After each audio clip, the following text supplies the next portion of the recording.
No real news this week. Nothing in particular happened as far as the kittens go. Everybody's just cute and doing well. I'm doing mailbag in here because these are the kids that need the most socialization still. I was just talking on Discord this morning about how everybody else is doing so well, but these guys still need just a little bit of work. So like I was saying, no big news for the kittens this week. There wasn't really anything that was on the calendar for this week, but this coming week is going to be really exciting because that's when we're supposed to get some spays done for the kittens, for the moms, for the girls, starting with Cloak, hopefully. Now that's going to depend on whether I can get her to take enough gabapentin to actually bring to the vet on, I think it's Tuesday, the 12th, something like that. No, that's not the 12th, the 10th. Take her on Tuesday to the vet. If I can't get her to take enough gabapentin on Tuesday, we've got a couple of other opportunities for her turn. We'll just bring somebody else, I guess. I guess that means I should get somebody else fasted that night as a backup plan. And then I think we've got spots for 2 or 3 moms that are all going on Tuesday, and then a couple on Thursday, and then a couple, I think, the following week. So that's our schedule, and the DJ was pointing out to me the boys here are already eligible to be adopted, so get those applications in. The girls will be ready as soon as they're done with their space, basically. We usually like to keep them for a few days afterwards to make sure they're healing up okay.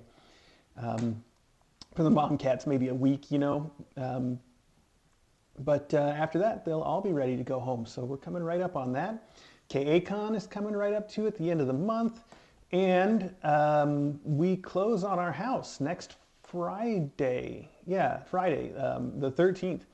So we're going to actually have the new house after that, but we still haven't got a moving date set. So hard to say when we'll actually be moving, but we'll own the house next weekend. By the time I talk to you for mailbag next week, we will be the proud owners of a new house. Then all we have to do is get moved out, get this place cleaned up, and get this place sold. I say that like it's nothing. It's not nothing, but we'll get there. All right. Moving is prohibitively expensive. It costs a lot to get everything moved, and so I found after I got the first quote from the movers, I was looking at everything a second time, being like, is that really worth the price of moving it, or should we just leave it for so many things now? Especially with that in mind, most of the stuff that we have that can be endowed is going to be endowed. It's going to be a ton of stuff. These kids already have the usual amount and what I've sorted out for them, but then there's tons more that isn't part of what I've sorted out, but isn't part of what's going to go with us. So I'm just going to start tossing that in when they get adopted. Now this is going to be fun.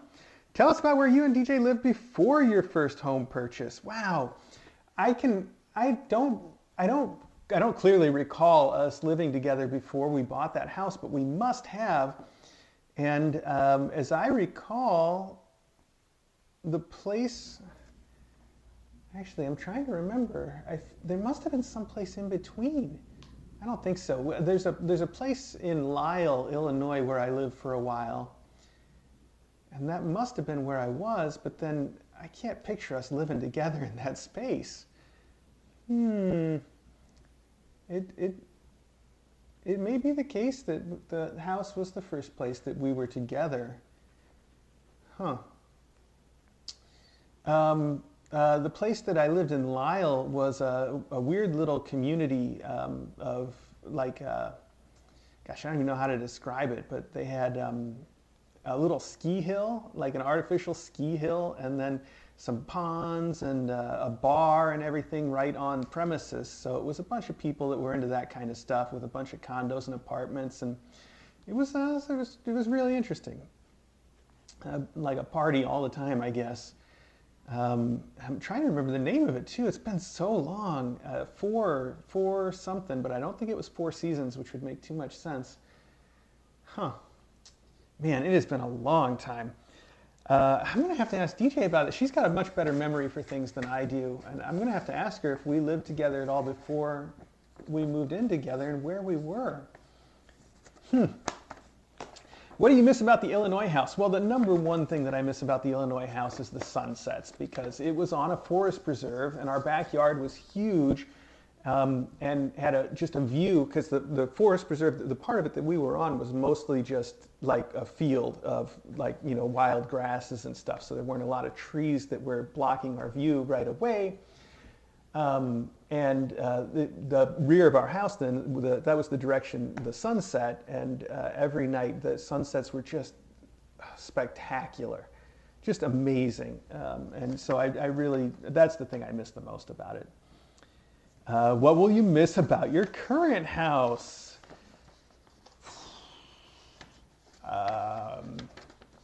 Not much, I guess. We made a lot of memories here, so there is going to be a certain amount of nostalgia for it. But, I've said it before, I was never too fond of this house right from the beginning. It was more of a strategic purchase because we thought we would only be here for 3 years and we would need to turn around and sell it real fast. That was before DJ decided to do the fellowship and kept us here for an extra 3 years. So our decision to buy this house is we thought it was one that we would have an easy time selling. And I hope that turns out to be the case still. But yeah, not because I was especially in love with it. Let's see. I do like the fact that it's on a creek, but the creek is so hard to see from the house. It's mostly just sort of like background noise. I do like that, though. That's, I guess, my favorite thing about it. What are you looking forward to in the new house? Oh, gosh. Well, I'll tell you, the thing I keep thinking about is the kitchen. That's just because that's where I spend a lot of time, I guess. I love the fact that it's got like a separate building for, I guess we're going to use it as a workshop and for a workout room. I don't know exactly what we're going to do with it, but I love that too. And it's just a great, beautiful house with so much history to it, and it's really, I'm so excited about it. It's a house that I love, and it's been it's been 6 years since we've been in a house that we liked, so that'll be a nice change. You say, I'm looking forward to seeing your new home in action as the Kitten Academy. You've been so generous to share your home and all the kitties with so many. Congratulations again, sincerely, from Elizabeth, who is Jean Louise on Discord. All right, Jean Louise, thank you. Yeah, I'm looking forward to that too, actually. I keep thinking about how fun it's going to be to have kittens in that house, and how fun it's going to be to have kittens again. Have a pregnant mom cat in. I'm working on it. I've reached out to a few shelters and rescues in the area to see if they would be willing to work with us in the way that we're accustomed to. And the first group that sort of responded to me, I think I scared them away because I started out basically saying, I do this stuff and can we foster? Do you need fosters? And they said yes, and I said, okay, but we're used to working in a particular way, and here's all the stuff that we sort of are used to. Can you do that for us? And they're like, oh gosh, maybe you're not our deal. so maybe I came out a little strong. The stuff I'm talking about is stuff like, we like to pay all the vet bills, and you'd think that any shelter that has fosters, you'd think they would be happy to have you sort of pay all the vet bills for the pets that you're taking care of. But there's one that we worked with in Illinois that we eventually had to leave because they wouldn't let us take a kitten to the vet unless we checked it out with them first and brought it to their vet, and they paid for it. And so it was really painful to have to see a kitten that you thought should go to the vet and have to ask somebody else. Like, we just want to be able to take them in. That's really important to us, not something that I would compromise on, but it's just a requirement. So that's one of the things that we're talking about. Another thing that I think that same one I'm thinking of in Illinois did, and that these guys do, was when it's time for the adoptions, they bring the kittens to a PetSmart or a similar local pet store. And actually, the one in Illinois had us leave them there, and that was rough. It's not just hard to see them go, but hard to see them in that exact situation after they've been living in a house for so long. That's hard, and so I wouldn't really be willing to do that either. And I need, I think it's great if an organization does that, and that's the way that they get their cats adopted. I think that's a fantastic resource to use, but it's not for us. We haven't so far, knock on wood, had any trouble getting the kittens adopted, so I don't see why we should have to do that. And so I mentioned that that's one of the things that we wouldn't like to do. I'm trying to think if there's anything else that came up as stuff that I said we were especially important to us. I did mention that we like to have somebody that's at the shelter process the applications and decide who gets to adopt, because we're not good at that. You have to be able to say no to people, and I'm not good at that.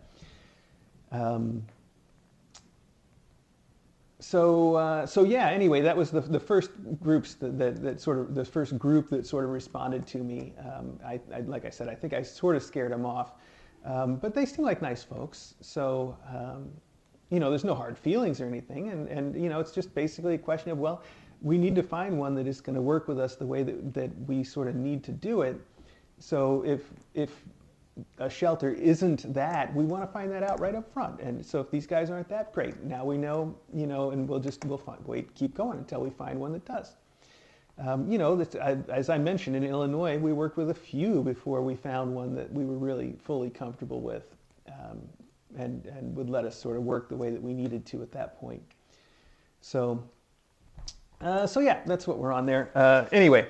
So my point was that I've started the process, but so far we haven't exactly figured out which shelter down there we're going to work with. But we definitely need to have a shelter to work with. We're not a registered charity. We're not a shelter. I'm not even close to prepared to do all the paperwork that's involved in either of those things. So not for us. It's important for us to have somebody that will fulfill that role for us. It's definitely not something I would want to take on entirely on our own. And so I guess, if you are in a shelter in Pennsylvania, in the Allentown area, and you want to work with us, let me know. You can send me an email or send our headmaster at Kitten Academy an email. So I just finished talking about the house and the shelter and all the stuff that we want to do and how excited I am to foster kittens, but I thought of something else while I was reading your card, which is where we're going to put the cats and kittens at the new house, which is not fully decided. I think at least DJ and I have discussed what we're going to do like day one when we move in, and I'd love to actually find a way to arrange to have a new mom cat either day one or very shortly thereafter when we move. Just get down there and immediately jump right into it. So our plan on day one would be to put them in the smaller of the 2 spare bedrooms. There's 3 bedrooms at the new place. There's one for us to use as a bedroom, and then there's 2 to use for other things. And I'd like to dedicate for the moment the smaller of the 2 bedrooms to being the Kitten Academy. And then in the longer term, I'm not sure. We're going to have to change some things around about the house one way or another to accommodate, either 2 rooms or, having space for more kittens. And my thoughts on that are, it'd be kind of fun to see them in that second building that I talked about, but on the other hand, it don't really feel great having them that separate from where we live every day. It's not that separate. I mean, it's just like it's right across the courtyard from the house. It's not separate, but it is a different building. And it's important to me to wherever I'm going to spend the most time to sort of have them there. On the other hand, the new house has a second kitchen in the basement or downstairs. It doesn't feel like a basement, but I'm going to call it the basement because that's simpler. So there's a second kitchen in the basement I can't figure out why. The house is not big. It's not nearly as big as this house that has 1 kitchen.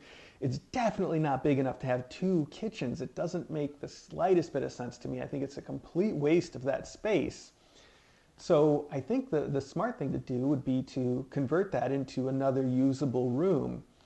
The only thing that would make me hesitate on that is that it's got this beautiful cabinetry that the cabinets unfortunately have a little like a peninsula. It's not an island, but it's a peninsula that sort of sticks out into the adjoining room a little bit. And so closing up that room would require removing that completely. I don't know, it's just so beautiful, the cabinetry work there. It's hard to say, okay, well, let's just get rid of it then. But that might be the move. Doing something with it is important. It's as a kitchen space, it's wasted. I just can't even imagine why you would want a second kitchen in a house that is that small, frankly. Maybe not small by like universal standards, but it's definitely smaller than what we're used to. So yeah, I don't even know. what we're going to do yet, but you know, plenty of time to think about it and figure it out. DJ hasn't even seen the new house in person yet. She hasn't had the chance to get down there and actually see the house with her eyes. So she's going to see it for the first time on Friday when we go down there to buy it, which is, I keep joking with her that she's going to see it and be like, oh no, it's not like I thought at all. This is awful. But of course, that's not going to be the case. It is a lovely house, and she is going to just be thrilled with it. I think it's even nicer in person. So I know she's going to love it. Yeah, but this is really sweet. It almost brings tears to my eyes thinking about the faculty. If we could tell them what's coming and how much they're going to like it. I wish we could, but they're just going to get a big surprise. And in fact, they're going to hate trying to get down there. It's only about a 3-hour, 4-hour drive, you know, depending. So it's not like our last move where we had to stay overnight in a hotel. It won't be that hard for them. But yeah, oh man, it's so exciting. Note, the reason that I've got those kids, he's still just staring right at me. He's just sitting there staring. I'm sorry, buddy. The reason I've got them separated is that Jumper can be a little bit antagonistic towards Cape's kids in particular. And then on the flip side, Maggie and maybe Cape's kids too, maybe just any other cat, sort of bothers Smock. So I've noticed that if I just keep Smock with her own family and don't expose her to Cape's kids or a whole bunch of other cats all the time, that she really comes out of her shell a little bit more, which is nice. So I'm doing it mostly for her sake, and then a little bit for the sake of Jumper not antagonizing other cats so much. And then Blazer's fine. I'll let him out once in a while, even on his own. But the girls, I think they sort of need to be kept away from everybody else, at least most of the time, just for their own sake, you know, more or less. So that's why I've made up a new room for them and not just put them in with somebody else. If I put them in downstairs with Cape's kids, Jumper's going to bother Parka, probably in particular, and maybe a little bit of bothering Cardigan. Whereas Parka in particular, and maybe a little bit Cardigan, can bother Smock. So it's like a bothering triangle or something. So it's better to keep them apart just for their own. So I think they get along okay for cats. You know, I think they get along fine. I think that with time they would get along even better. But it's so much stress for Parka, seems particularly stressed by it when this is going on, and Smock really stressed by it. So we don't need that for him. She does so much better without it. So that's why they got their own room now. Although it means it's been a little bit extra difficult then for me to shuffle all the cats all the time, because there's a lot more of them to have to spend separate time with, which is tricky, but not something that I find impossible. It will help to get them adopted sooner rather than later, take a little bit of that burden off. So hopefully everything goes fine with the Spays and we can get them out of here just in time. I still have to, like I said, I'm still contracting with moving companies, so don't know yet, but probably soon after. All right, thanks everybody.